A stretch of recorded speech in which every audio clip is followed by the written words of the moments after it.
To address my tendency to seek constant attention, my family unanimously decided to send me away to the remote hills for some serious reformation. Even my fiancé was on board with this plan. Within a year, I transformed from a confident young woman into a shy, timid village simpleton. On the day they came to take me, I was curled up beneath the old banyan tree at the village's edge, with playful kids tossing stones at me, my face bruised and bloodied. All I could manage was a foolish grin. Witnessing this, my parents couldn't contain themselves. "Why are you acting so helpless?" they exclaimed. After a thorough checkup, the doctor discovered I was both blind and mute, with additional mental health issues. They finally grasped the severity of the situation, but by then, I had become so dazed that I couldn't recognize my own family anymore. The doctor had given up hope on my recovery. I was sent back to the Liang household. My parents kept their distance all day, terrified of facing the foolish child. My goal was to overcome my need for attention, but instead I lost my humanity and became something akin to a ghost. Now everyone in our social circle ridicules them, saying they're unfit as parents. Even my brother faced backlash. The woman originally set to marry him, upon hearing that I was turned into a fool by our own blood, preferred to leap from a building rather than marry him, fearing she might end up like me. My cousin, who always viewed me as a nuisance, stopped speaking ill of me, even though she remained favored by our parents and brother. She no longer mentioned me casually. Today I feel like a thorn in their hearts. No one dares to talk about it. After I turned into a fool, Jake visited me a few times, showing genuine sympathy for my situation. He promised that no matter what I became, I would always be his future wife. Suddenly people began to care about me. But little do they know, I want to take them out every chance I get. That year in the secluded mountain valley felt worse than death. Constant beatings and endless torment, both physically and mentally. Their half-hearted apologies meant nothing. As time passed, their guilt would fade, and by then, I'd just be a burden they could discard any time. Time validated my suspicions. Within 2 months, my family planned to send me to a long-term facility. Jake's mom, Melissa, also showed up, insisting they cancel the arranged marriage or switch the betrothed so my cousin could marry Jake instead. Linda's biological mother was a bartender who once climbed a tall tree, hoping to change her life by getting pregnant. She ended up giving birth to a girl who became Linda. Her uncle, unhappy with a daughter, sent them away with some money and never bothered them again. However, my father felt sorry for Linda and her mother, secretly helping them. After Linda's mother passed, he brought Linda home to raise her. Initially, my mother was indifferent toward Linda, but one day, when the house caught fire, Linda bravely rushed through the flames to save her aunt. Touched by her bravery, my mother began to change, raising Linda as her own. Soon, whether it was my parents or my brother, everyone adored Linda like a precious gem, and my place in the family was overshadowed. I started competing for Linda's attention, but she was leagues ahead. Her tears were like sharp daggers, crushing all my attempts to compete. Before long, my parents and older brother despised me. I once believed that no matter how much they hated me, they wouldn't hurt me. Until I was sent to the mountains. Linda's mother's background was far from respectable, and our family was reputable. Marrying someone whose birth mother was a barmaid was unthinkable. However, Jake genuinely liked Linda, and she had grown up under our roof.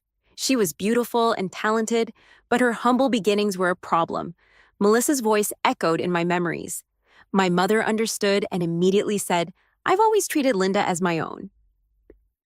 If you look down on her background, I can adopt her as a foster daughter." Melissa wasn't satisfied and replied, "No need for all that hassle. You already have your own daughter." Mid-sentence, she glanced at me nearby, sighed, and shook her head. "She's already a fool, knows nothing. Let Linda take her place. It makes more sense." My mother was momentarily stunned, clearly not expecting Melissa's suggestion. At that moment, a voice came from the stairs. "I think this is a good idea. Anyway, we already plan to send Olivia to the sanatorium. At worst, we can care for her for life and let Linda take her spot." It was my father's voice. I looked up instinctively and saw him with a stern expression. They didn't realize I could see things long ago. I just hadn't fully regained my voice and didn't want them to find out yet. My mother hesitated. Olivia couldn't recognize anyone right now. What if she recovered later and discovered we abandoned her in the nursing home, stripping her of her identity? She couldn't handle it. She felt guilty. It was my mother who had firmly sent me to the mountain valley for re-education because I was competing with Linda for the role of first violinist. Everyone knew Linda's skills weren't as good as mine, so eliminating me was impossible. But Linda had the demeanor of an older sister, as if to say she should step aside, informing the whole family she wouldn't compete with me for the position. The entire family was moved by her generosity, while I was so angry that I argued with her for a few moments. Unexpectedly, she tripped down the stairs, fracturing her right hand and missing the competition. I became the scapegoat who pushed her, receiving slaps from both my parents, and even my brother despised me, telling me to leave the house. I desperately tried to explain, but all I received was them covering my head and sending me to a remote area with barely any signal. They found an old woman to take care of me, telling everyone I was her granddaughter, sent back for misbehaving outside. On my first day, the old woman gathered some elderly ladies to punish me, tormenting me until my body was covered in bruises. There was no rest or healing. By the third day, I had to work in the fields. Having never seen farming tools before, I became skilled in just half a day, or else I wouldn't have been able to eat a steam bun. When I was brought back, I stood at 1.65 meters tall and weighed less than 70 kilograms. So thin I was just skin and bones. The doctor said I couldn't return to normal. My father dismissed my mother's concerns firmly. My mother hadn't spoken yet when Linda's voice came through the door, tearful, and don't be sad about me. I won't take Olivia's place. I know my limits. My brother followed, seeing her cry, quickly comforted her. Linda, you're just like Olivia. You're both part of this family. Linda shook her head in tears, saying, It's different. From childhood, I've heard you little bastard the most. Even Olivia spread that at school. My background was always shameful, and I longed for a complete family. She cried with tears like pear blossoms, moving everyone present, especially her mother, who quickly embraced Linda tightly. Linda, from today, you're my biological daughter. No one can bully you, and in a month, you'll be engaged to Jake as Olivia. She ultimately agreed. Linda hugged her mother happily and sweetly called out, Mom. My mother nodded, lovingly stroking her head. This scene pierced my eyes deeply. Perhaps my brother noticed me because my face was always turned towards them. As he approached, he saw my dazed expression, and the disgust in his eyes lessened a bit. This must be retribution. If only you had been less jealous of Linda and more generous back then, things wouldn't be like this now. But I knew they wouldn't understand my words. From now on, take care of your injuries in the sanatorium. After all, you're part of the Liang family. Taking care of you for life isn't a problem. Retribution? They were the ones who sent me to the mountains to suffer. They made me neither human nor ghost. In the end, they brushed off their harm with the word retribution. I couldn't be soft-hearted. That night, a fire suddenly broke out at home. The fire started in the kitchen and quickly spread to the storage room. The flames merged, leaving the first floor with no escape. When my parents were awakened by the smoke, the fire was already uncontrollable. They ran barefoot to their son's room and Linda's, calling them awake. Linda's room got no response, and her mother, anxious and scared, pounded on the door, ignoring the danger, until she finally broke it open. After Linda was awakened, the four of them jumped from the second-floor balcony into the pool to be rescued. I lived in the attic on the second floor. No one called for me, and no one remembered me. When the firefighters arrived to extinguish the fire and asked if anyone was inside, my parents looked at my brother and Linda, shaking their heads, saying everyone had escaped. The nanny cried as she rushed to the firefighters. There's still someone. My young lady didn't escape. She's in the attic on the second floor. The fire on the first floor is too intense. I've tried several times but couldn't reach her. Please, you have to save her. The nanny's hair was burned away, and her face was blackened by smoke. She lived in a small house outside the villa and rushed in multiple times to save me, but the fire was too fierce. It burned so much that she couldn't open her eyes or breathe. Forcing her to retreat, she stood downstairs, loudly calling out to me from the attic. When she heard the splashing from the pool, she nearly stumbled to see if I had been rescued. When she realized I was missing, she wanted to rush back into the flames, but the firefighters arrived, and she stopped, pleading with them to save me. Suddenly, an explosion echoed through the villa as firefighters rushed in to rescue people. Minutes later, I was saved, trembling and hugging myself tightly. When my parents saw me like this, they exchanged glances, both recognizing the awkwardness in each other's eyes. In the critical moment of life and death, they all forgot about me. I hadn't been home for so long that I momentarily forgot. My father explained, "Yes, plus she lived in the attic. That place is too small. I didn't notice her for a moment." My mother wanted to echo my father's words. But when she mentioned that my living space was too small, her face became even more awkward. As her biological daughter, I had to live in a stuffy, hot little attic, while Linda enjoyed the spacious bedroom with the best light. It wasn't just bias in her heart. At that moment, Linda cried out, "Mom, it's all my fault. If I had known this would happen, I should have lived with my sister so we could watch out for each other." As soon as she said this, the guilt in her mother's heart vanished instantly, and she comforted her. "Linda, you don't need to blame yourself. It was just an accident. Besides, she's fine, so don't be sad." Beside me, the nanny held me close, checking me for injuries. Seeing my cold hands and panicked face, her eyes were filled with concern. Hearing their conversation, the nanny gritted her teeth and couldn't hold back anymore. "Mrs. Leung, your own daughter almost burned to death, and here you are comforting an outsider who's completely unharmed. As a mother, this is the first time I've seen someone like you." My mother was scolded by the nanny, her expression turning unpleasant. Many neighbors had gathered, initially thinking my mother was a great person for caring for her niece. However, after hearing the nanny's words, they began discussing among themselves. No wonder some say this family is messed up. While others spend a lifetime escaping the mountains, they willingly sent their own daughter to suffer. Their daughter was tormented to the point of being neither human nor ghost. A normal person turned into a fool, showing just how terrifying the torment was. I realized their whole family was cursed by that niece. Otherwise, how could they do such a brainless thing? Could the fire have been set by them to erase their foolish actions by burning their own biological daughter? The crowd's voices were low, but the night was quiet, and their words drifted into my ears one after another. My father was furious, glaring at them with wide eyes. "You know nothing, so stop talking nonsense. We sent Olivia for reform because we wanted her to improve. Come on, forcing your own daughter to become a fool and still having the nerve to say you want her to be better." The crowd's mocking voices grew louder. "It's all my fault. Don't say anything about my uncle and aunt. They're good people. They took me in and let me. They took you in, yet you want to replace their daughter. You're really shameless." Someone interrupted her directly. "I didn't." Linda cried pitifully, feeling very wronged.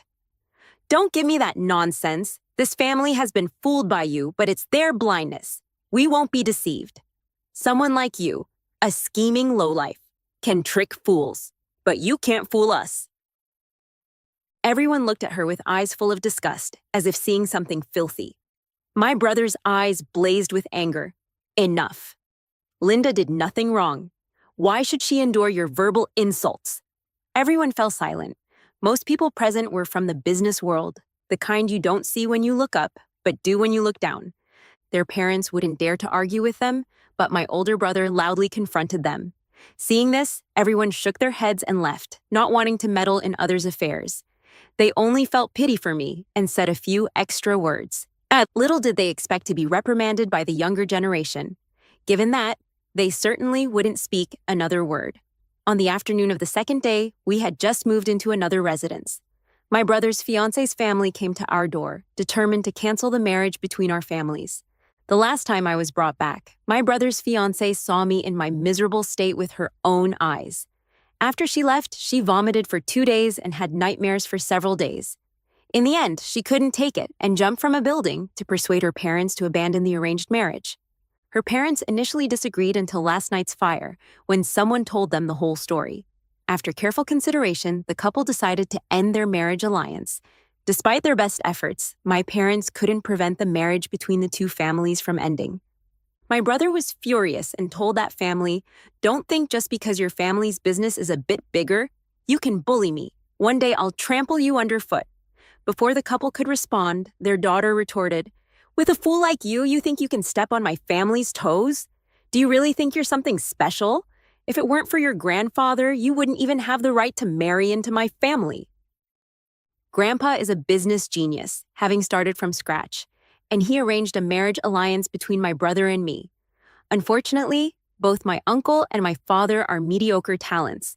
Not only did they fail to expand the family business, but they also divided the family estate, managing it separately, leading to its gradual decline. My brother was criticized to the point of feeling worthless, filled with both anger and anxiety, but he knew his current fiancée was the best choice he could find. At that moment, Linda jumped out and accused the girl. "You wouldn't have some wild man outside, would you? My cousin treats you so well. How could you bear to give up this relationship?" Faced with her accusations, the girl slapped her across the face without saying a word. "What nonsense is this? How dare you speak recklessly in front of me and tarnish my reputation?" My brother suddenly erupted, raising his hand as if to hit the girl, but her father grabbed his wrist. "What do you want to do? Hit my own daughter? It was she who hit Linda first. So what if she hit her? Who told her to have a dirty mouth? From what I've seen, my daughter is still too kind. She only slapped her once." As soon as the man finished speaking, the girl slapped Linda several times, causing her to lose her balance and fall to the ground in a disheveled heap.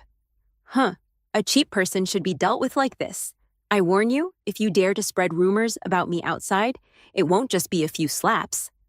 The girl was very smart. She could tell Linda was the type to spread rumors behind people's backs. So she first made her stance clear, saying she would repay any grievances. My mother's face was filled with anger. "Are you here to protest at my house, cancel the marriage alliance, beat my daughter, and you're not afraid of retribution?" The girl's mother scoffed coldly, her face full of disdain. "Even if there is retribution, it should fall upon you. Look at your own daughter, tortured by you to the point of becoming a fool. How can you have the nerve to speak of retribution?" Instantly, everyone's gaze fell upon me in the corner. My foolish appearance made the girl's mother choke on her words. As a mother herself, she truly couldn't understand my actions. My mother was taken aback and had no words to refute. In the end, the marriage alliance was called off. After they left, Linda threw herself into her brother's arms, crying so hard she could hardly catch her breath. While comforting her, my brother was also thinking of ways to deal with that family, cursing and grumbling incessantly. In the end, he vented his anger on me. "It's all this fool's fault. If she hadn't come back, the marriage alliance wouldn't have been canceled, and I wouldn't be looked down upon by others." My mother frowned. "You should say a little less. After all, she is your own sister." "I don't have a sister like her. Linda is my sister." My mother didn't say anything more, tacitly agreeing with his statement. A few days later, something happened at the family company. A government project that was originally a sure win was snatched away by other companies. This project was crucial for the company's profits over the next 2 years. The entire company had invested significant effort and financial resources to obtain this information, only to have it taken by someone for over $1 million. When my father learned about this, he was so angry he ended up in the hospital. My brother was also taken aback, completely at a loss. My mother immediately sensed there was a mole, so she sent more people to investigate the company's surveillance and eventually discovered that only Linda had entered my father's office during that time. The company's upper management suspected Linda of being a mole and demanded that her mother conduct a thorough investigation of her. My mother didn't believe Linda would do such a thing, arguing rationally on her behalf. The higher-ups felt her compassion was misplaced, and with the project's failure, the company was likely to go bankrupt. One by one, they submitted their resignation letters. My mother was anxious and had no choice but to ask Linda. Linda cried after hearing this and, in front of a crowd of executives, was about to jump off the building to prove her innocence. My mother immediately felt a pang of heartache and urged Linda to calm down. Seeing this, the higher-ups were extremely disappointed, further solidifying their thoughts of resigning. A week later, the night before I was sent to the sanatorium, Linda suddenly confronted me, her haggard face filled with fury. "You're not a fool at all. You stole the documents Dad left in the study, told the rival company our bottom line, causing us to lose this major project. How cruel you are, wanting to ruin the company just to get back at Mom and Dad." She shouted louder and louder, as if she wanted to convict me quickly. I remained expressionless, my gaze falling on the birds outside the window. With a loud bang, Linda slammed her fist on the table, startling the birds into flight and causing the branches to tremble. I averted my gaze. Our eyes met and Linda's face twisted in surprise. "You really can see?" I cleared my throat and replied in a hoarse voice, "I could see it last week. Didn't Aunt Lou tell you?" Outside the door, my parents exchanged glances with my brother. A few days ago, Aunt Lou was cheerful all day, wanting to talk to them, but they interrupted her many times. In the end, they even scolded Aunt Lou, telling her that as a servant, she should know her place and meddle less in the master's family affairs. It turns out Aunt Lou wanted to tell them about this matter, so it was you who stole Dad's documents. You don't need to rush to convict me. I have another thing I want to ask you. I've secretly investigated this matter for a long time, and yesterday I finally obtained accurate results. Your mother had an affair with my father. The reason your uncle doesn't want you isn't because he dislikes that you're a girl, but because he knows your mother is promiscuous and you're not his biological daughter. My voice isn't loud, but I can ensure the person outside hears it clearly. Linda was suddenly anxious. What are you talking about? Although I've always regarded my uncle as a father, he has no blood relation to me. You're so eager to explain, it seems you know. No wonder you can come and go from Dad's office freely, while even your brother has to get his permission to enter. You must be favored by Dad, who probably feels guilty towards you. Saying this, I pulled out a paternity test report from the drawer. This is what I received the day before yesterday. You are indeed my father's biological daughter, and there's no denying that. As for whether you knew it long ago, I don't care. Linda picked up the paternity test report and wanted to tear it up, but her mother rushed in from outside, snatched the report from her hand, glanced at it, and her gaze landed on the words confirming their biological father-daughter relationship. She was so furious that she stumbled and nearly fell to the ground. My father hurriedly explained, "Honey, let me tell you." My mother screamed and gave him a hard slap. "What else is there to explain? You've deceived me for over 20 years. Are you even human?" My father had always held himself above others, but at that moment, being slapped by my mother in front of the younger generation made him feel humiliated, and he couldn't help but angrily shout at her.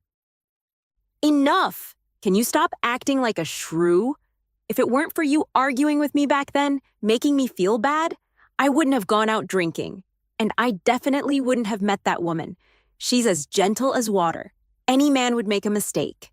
My mother stared in disbelief, her eyes wide open. "It was clearly your fault. How dare you turn around and blame me? You deceived me into raising your illegitimate child for over 20 years. What a wild child she is. She's still my daughter." My father admitted himself. My mother clutched her chest, gasping in anger, and finally fainted. My brother hurriedly stepped forward to support our mother, urging me to call for an ambulance. I remained indifferent and turned to leave. This farce was spread online by someone I found. For a moment, mockery surged like a tide, sweeping the Liang family away. It was truly laughable, treating an illegitimate child as a treasure while treating her own daughter like dirt. My mother was simply acting like a clown. I heard that last time their house caught fire, the Liang couple protected their precious son and escaped with the illegitimate child, leaving their own daughter in the flames. Don't the people upstairs know? They once personally sent their own biological daughter to the mountains to be abused, saying their daughter was competing for affection with a wild child, wanting to correct her habit of seeking attention. Who would have thought they'd end up tormenting their own daughter into a fool? That fire was probably set by them, wanting to burn away this stain. Damn it! Is there not a single normal person in this family? So the brother of that family's fiancé broke off the engagement, which could be seen as saving a little life. The next morning, Melissa brought Jake to the door. My father guessed their intentions and brought up what Grandpa had said back in the day. But who would have thought Melissa would respond? "Your family is a joke now? We can't let ourselves be laughed at either, can we?" My father gritted his teeth. "Linda is also my biological daughter. Letting her marry Jake is a match of equal social standing." Hey, what a perfect match in social status. You know better than I do what her mother does. She's dirty, and she's not much cleaner herself. Knowing her own identity, she managed to keep her true self hidden for 20 years, showing just how deep her scheming goes. As the lady of the Gu family, one needs a certain level of sophistication, but not this kind of cunning. Who knows if it will bring disaster to our Gu family in the future? Melissa's words were harsh but truthful. Jake also returned the engagement token to Linda, saying beautifully, "The one I'm betrothed to is Olivia, and now that Olivia has severed ties with your royal family, that engagement is naturally void." Linda was very confused and questioned Jake. "Didn't you say the person you love is me? Now that my status is more deserving to stand with you, why have you abandoned me instead?" Jake looked at her with disdain. "We've never been together, so how could there be abandonment?" Linda thought revealing her identity would help her, but instead, she faced storms with no advantages. "My father did not agree to break off the engagement." Melissa left a remark. "The casual words of the older generation don't count. After they left, my father was so angry he ended up in the hospital. My brother alone couldn't support the company, and with the severe loss of senior management, the company soon faced bankruptcy." Linda originally wanted to take the opportunity to join the company, but unexpectedly, my brother rejected her. He, who had never refused her before, spoke harshly for the first time. "You don't have the qualifications to enter the company." Linda still tried to play the Green Tea Act, but my brother wouldn't fall for it, remaining tight-lipped, and the two nearly had a falling out. My brother could accept that Linda was our uncle's daughter, and that they took her in as kind-hearted people, but he couldn't accept that she was our father's illegitimate child. After deeply realizing his debt to me, my brother had someone find me and deliver a letter. I had already blocked the entire family and left that home. Inside the envelope was a bank card and a letter filled with writing. I didn't read a single word, I just burned it. As for the bank card, I checked the money inside. It had only 1 million. It was clear the Liang family had truly fallen from grace. Money, I'll accept, but an apology, I won't. After waking up, my mother searched everywhere for me. She seemed to have gone mad, barefoot on the street, shouting my name, repeatedly saying she was sorry, and was captured by the media. However, no one sympathized with her. Everyone felt she brought it upon herself. More people believed that a late love was worth less than dirt. After Linda couldn't enter the company, she turned to our father, insisting he arrange for her to join the company, claiming she was also part of it. In the past, my father felt guilty towards her and favored her in everything. Now, with his wife gone and his children scattered, he finally faced reality and realized it couldn't go on like this. He asked Linda to leave, promising to give her a sum of money as compensation. Linda disagreed, and the two had a huge argument. When the nurse came to check on the patients, my father was lying on the floor, unconscious. After being rescued, he narrowly escaped death, but was completely disheartened. He wrote his will in advance, stating that all the family's assets would be divided equally between my brother and me. After learning about this, Linda actually tried to run over our father with her car on the day he was discharged from the hospital. My brother was quick to react and pulled our father out of the way just in time. But Linda injured another person who was being discharged. The person had just finished surgery and happily returned home, only to unexpectedly suffer misfortune at the hospital entrance. The man's family was furious, dragging Linda out of the car and giving her a severe beating. The person needed another surgery, but the results weren't as good as the first time, leaving serious after effects. After Linda was arrested, our father didn't come forward to bail her out, nor did he hire a lawyer for her, leaving her to fend for herself. My brother did the same. Not long after, Linda was sentenced to 3 years in prison. The company ultimately couldn't escape bankruptcy. In an instant, it returned to poverty. My brother wanted to make a comeback and asked me for that 1 million. I had long anticipated he would go back on his word, so I left early. At this moment, I'm in the southernmost part of my homeland. There are seas and mountains here, the environment is beautiful, and the cost of living is low. I opened a coffee shop here. Because I make delicious desserts, the business is doing quite well. Although the shadows of the past still cling to me in nightmares, I have learned to smile. Life is getting better and better. One day, a customer was watching television where a news report played about a former wealthy lady, Mrs. Liang, who pushed her husband into the river and both perished. Hearing this news, I felt no ripple in my heart. At that moment, a customer ordered coffee, and I casually switched tables, turning to smile and ask the customer what they would like to drink. The wind chimes on the windowsill were ringing. Outside, the weather was warm and sunny. Savoring the aroma of coffee, listening to the melodious music in the shop, looking at the small amount of money that came in today. My life was right in front of me. Ordinary, yet relaxed.